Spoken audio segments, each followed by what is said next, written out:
Calcutta university এবং West Bengal state ইউনিভার্সিটিতে তোমরা যারা 6 সেমিস্টার হিস্ট্রি অনার্স বা মেজর সাবজেক্ট হিসেবে পড়ছো, তোমাদের যে ডিএস 15 বা ডিএস সিসি 15 পেপারটি রয়েছে চীন দেশের ইতিহাস, এই পেপারের একটি ইম্পর্টেন্ট প্রশ্ন ডক্টর সান ইয়াতসেনের 3টি নীতি বা আদর্শ, এই সম্পর্কে সংক্ষিপ্ত আলোচনার পর এর যে উত্তরপত্র 250 ওয়ার্ডের অ্যান্সার সেটি তোমাদের সামনে তুলে ধরবো। দেখো, ডক্টর সান ইয়াতসেন চীনের ইতিহাসে খুব বিখ্যাত। চীনের ইতিহাসে কয়েকজন ব্যক্তি বিখ্যাত রয়েছেন, এর মধ্যে আমরা 3 জনের নাম করতে পারি। একেবারে প্রাচীনকালে আমরা দেখব যে কনফুসীয় মতবাদের দ্বারা চীনের সমাজ প্রায় 2000 বছর আচ্ছন্ন ছিল। পরবর্তীকালে মাঞ্চু সরকার যখন ক্ষমতায় আসে, মাঞ্চু রাজবংশ দীর্ঘদিন তারা রাজত্ব করে এবং এই মাঞ্চু রাজতন্ত্রকে হটিয়ে, রাজবংশের শাসনকে হটিয়ে এই ডক্টর সান ইয়াতসেন তিনি প্রতিষ্ঠা করেন প্রজাতান্ত্রিক সরকার। 1911 সালে এই প্রজাতান্ত্রিক বিপ্লব হয় এবং এই বিপ্লবে ডক্টর সান ইয়াতসেনের কি ভূমিকা, এটা একটা বড় কিন্তু 20 নম্বরের প্রশ্ন রয়েছে। তা এখানে কনফুসীয় বা কনফুসিয়াসের পরবর্তীকালে আমরা দেখব যে ডক্টর সান ইয়াতসেন চীনের ইতিহাসে একজন গুরুত্বপূর্ণ ব্যক্তি। এরপরে আমরা দেখব যে মাও সেতুং বা মাও জেদং, যিনি 1949-এর 1 জানুয়ারিতে চীনে প্রতিষ্ঠা করছেন গণপ্রজাতন্ত্র, গণপ্রজাতান্ত্রিক চীন বা কমিউনিস্ট চীনের উত্থান করছে এই মাও সেতুং এর হাত ধরে। এই 3 জন ব্যক্তি বিখ্যাত। আমাদের এর মধ্যে মাঝের যে ব্যক্তি ডক্টর সান ইয়াতসেন, যিনি চীনের মাঞ্চু রাজবংশের অবসান ঘটিয়ে চীনে প্রজাতন্ত্র প্রতিষ্ঠা করেছিলেন, তার সম্পর্কে আমাদেরকে জানতে হবে। তা এই যে কাজটা তিনি করেছিলেন, এই যে প্রজাতান্ত্রিক সরকার তিনি প্রতিষ্ঠা করেছিলেন, তার একটা রাজনৈতিক নিজস্ব চিন্তাধারা ছিল, একটা মতবাদ ছিল তার, ডক্টর সান ইয়াতসেনের। সেই মতবাদের মধ্যে আমরা 3টি নীতি আমরা দেখতে পাই। সেই 3টি নীতি কি রয়েছে দেখো: জাতীয়তাবাদ, গণতন্ত্র এবং রয়েছে জনসাধারণের জীবিকা। এই 3টি নীতি তার মূল আদর্শ বা রাজনৈতিক ধ্যান ধারণার মূল বিষয় ছিল। তো এখানে জাতীয়তাবাদ জিনিসটা কি? জাতীয়তাবাদ বলতে জাতি সম্পর্কে যে বোধ, যে চেতনা, সেই চেতনা থেকেই জাতীয়তাবাদ। চীনে এই সময় জাতীয়তাবাদের খুব প্রয়োজন ছিল, কারণ চীনে আমরা জানি 1840-এর পরবর্তীকালে চীনে বিদেশি শক্তির হস্তক্ষেপ হয়। আফিম যুদ্ধের মধ্য দিয়ে বিভিন্ন বিদেশি শক্তি তারা চীনের উপরে কলোনি তৈরি করে, বিভিন্ন জায়গায় তারা উপনিবেশ স্থাপন করে, চীনের উপরে অর্থনৈতিক শোষণ শুরু করে দেয়। প্রথম চীন আফিম যুদ্ধ, দ্বিতীয় আফিম যুদ্ধের মধ্য দিয়ে। এবং বিদেশি শক্তিরা এক একটা শক্তি চীনের সাথে বিভিন্ন সন্ধির মাধ্যমে চীনের উপরে কিন্তু তারা কবজা করে ফেলে অনেকটা। চীনের এরকম একটা জায়গায় চীনের মানুষের মধ্যে জাতীয়তা বোধ ছিল না। তারা যে চীনাবাসী, তাদেরকে স্বাধীন হতে হবে, নিজস্ব দেশ রয়েছে, নিজস্ব একটা পরিচিতি রয়েছে, এই বোধ কিন্তু সেই সময় ছিল না। যেটা ছিল, এই বিদেশি শক্তির শোষণের বিরুদ্ধে দীর্ঘদিন তাদের থাকতে হওয়ার ফলে তাদের মধ্যে একটা সাংস্কৃতিক ঐক্য গড়ে ওঠে।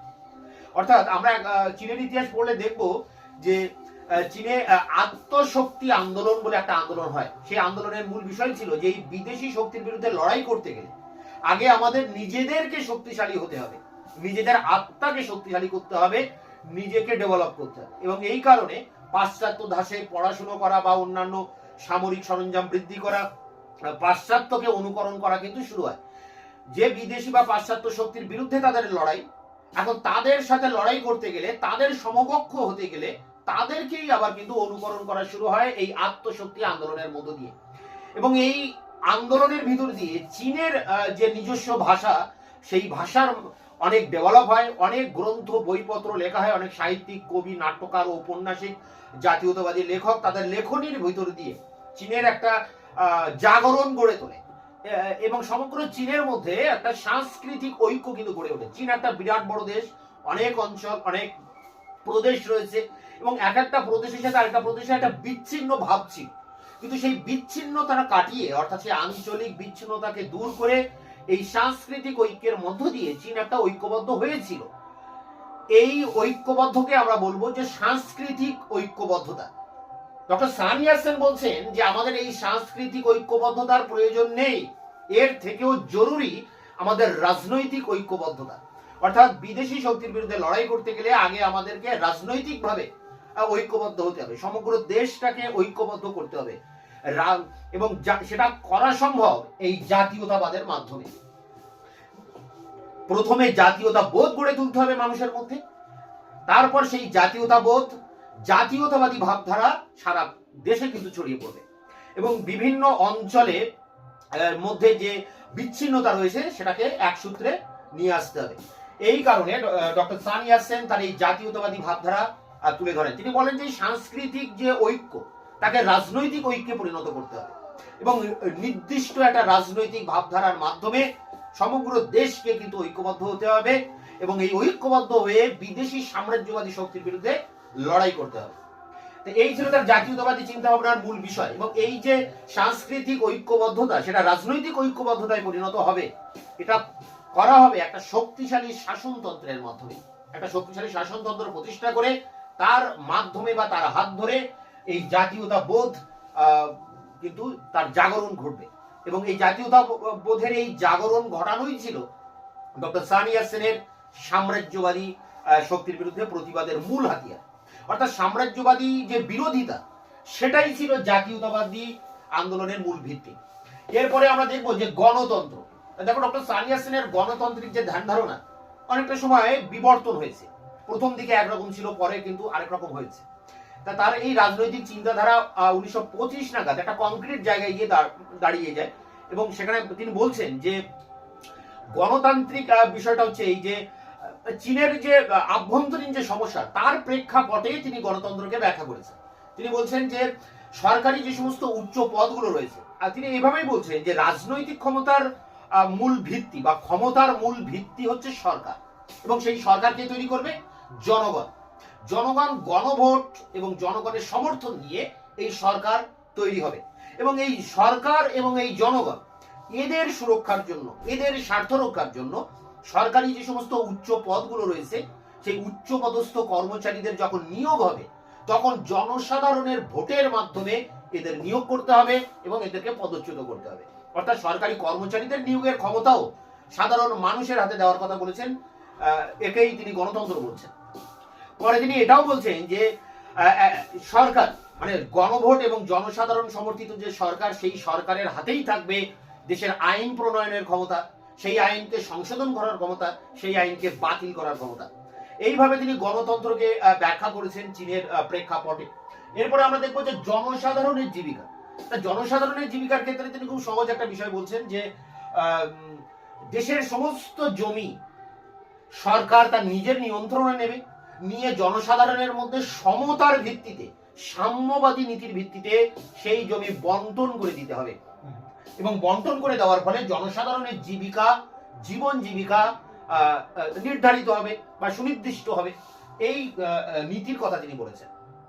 তো এক কথায় তার এই যে সাম্রাজ্যবাদী নীতির মানে তার রাজনৈতিক নীতির যে তিনটি নীতি আমরা এখানে দেখছি, এর মূল বিষয়টা হচ্ছে এটাই, সেই সময় চীনে কিন্তু যে পাশ্চাত্য শক্তি তারা তাদের যে সাম্রাজ্যবাদী কার্যকলাপ অনেকটাই বাড়িয়ে দিয়েছিল, সেই পাশ্চাত্য শক্তির বিরুদ্ধে লড়াই করার জন্য তিনি একটা রাজনৈতিক মতবাদ চীনের মানুষের সামনে উপস্থাপনা করেছিলেন তার এই তিনটি নীতির ভিতর দিয়ে।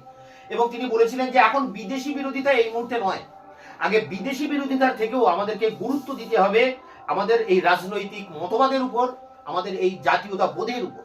এই কারণে তিনি চীনকে হাইপো কলোনি অর্থাৎ কলোনি থেকেও নিচু স্তরের কোনো স্থান বলছেন।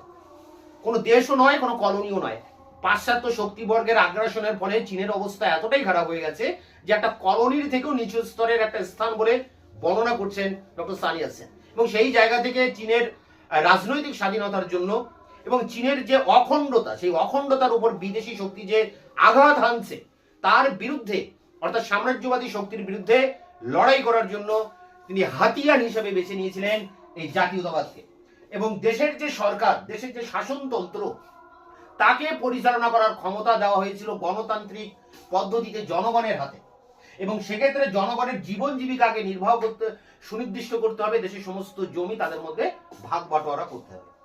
এইভাবে একে অপরের সাথে রিলেটেড তিনটি নীতি তিনি নিয়ে আসেন চীনে এবং তিনি সাফল্য লাভ করেছিলেন। এই কারণে তার এই নীতিগুলো আমাদেরকে কিন্তু পড়তে হয়। এর যে 5 নম্বরের যে অ্যান্সার সেটা নিয়ে আমি এবার অনেস্টলি তোমাদের সামনে তুলে ধরব। Calcutta university history honours 4th sem DSCC 15, West Bengal state university history major 4th sem DS 15। সানি ইয়াতসেনের রাজনৈতিক চিন্তাধারা বিশ্লেষণ করো অথবা সানি ইয়াতসেনের তিনটি নীতি বা তিনটি আদর্শ ব্যাখ্যা করো। উত্তরটা যেভাবে লিখবে, সানি ইয়াতসেনের রাজনৈতিক চিন্তাধারার মধ্যে প্রধান ছিল তিনটি নীতি। এই তিনটি নীতির প্রথমটি ছিল জাতীয়তাবাদ। সানি ইয়াতসেন বিশ্বাস করতেন যে সংস্কৃতিগত সাফল্যের ভিত্তির উপর গঠিত চীনের ঐক্যের পরিবর্তে রাজনৈতিক ভাবধারার সাদৃশ্যের উপর চীনের ঐক্য বা ঐক্যের ভিত্তি গঠিত হওয়া প্রয়োজন। জাতীয়তাবাদের দৃঢ় বন্ধনের দ্বারা চীনের বিভিন্ন অঞ্চলকে তিনি এক সূত্রে আবদ্ধ করার চেষ্টা করেন। তবে তিনি মনে করতেন যে সংস্কৃতিগত ঐক্যকে রাজনৈতিক ঐক্যে পরিণত করার প্রথম সোপান শক্তিশালী কেন্দ্রীয় শাসনতন্ত্র। সুতরাং বিদেশি বিরোধী মতবাদ অপেক্ষা সান ইয়াতসেনের চিন্তাধারার মধ্যে গ্রাম, গোষ্ঠী, উপজাতি ও আঞ্চলিকতা গুরুত্ব লাভ করে। প্রকৃতপক্ষে জাতীয়তাবাদী চিন্তাধারা সৃষ্টির জন্য তিনি জাতীয়তা বোধের উপর বেশি গুরুত্ব আরোপ করেন। চীনের রাজনৈতিক অখণ্ডতার উপর আঘাতকারী বিদেশিদের বিরুদ্ধে জনমত সৃষ্টি করাই ছিল জাতীয়তাবাদ সহজতম পন্থা। তিনি চীন দেশকে একটি হাইপো কলোনি অর্থাৎ কলোনি অপেক্ষাও নিচু স্তরের স্থান বলে বর্ণনা করেন এবং বিদেশি সাম্রাজ্যবাদীদের বিরুদ্ধে তীব্র আন্দোলন গড়ে তোলার ব্যবস্থা করেন। সাম্রাজ্যবাদী বিরোধী আন্দোলনই ছিল তার জাতীয়তাবাদী আন্দোলনের মূল ভিত্তি। প্যারা করে দেখো, সান ইয়াতসেনের দ্বিতীয় নীতি ছিল গণতন্ত্র।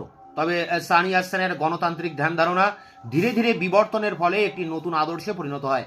1924 খ্রিস্টাব্দের মধ্যে সান ইয়াতসেন রাজনৈতিক ক্ষমতার উৎস সরকার এবং জনসাধারণের কর্তৃত্ব রক্ষার জন্য উচ্চপদস্থ কর্মচারীদের নির্বাচন ও পদচ্যুত করার ক্ষমতা জনসাধারণের উপর ন্যস্ত করার পক্ষপাতী ছিলেন। তিনি গণভোট ও জনসাধারণের দ্বারা নিয়ন্ত্রিত সরকারকে আইন প্রণয়ন, প্রশাসন, বিচার ব্যবস্থা পরিচালনা, সতর্কভাবে পর্যবেক্ষণ এবং সংশোধন ও অনুমোদন এই 5টি শাখার উপর প্রতিষ্ঠা করতে চেয়েছিলেন। শেষোক্ত নীতি দুটি চীনে বহুদিন প্রচলিত ছিল।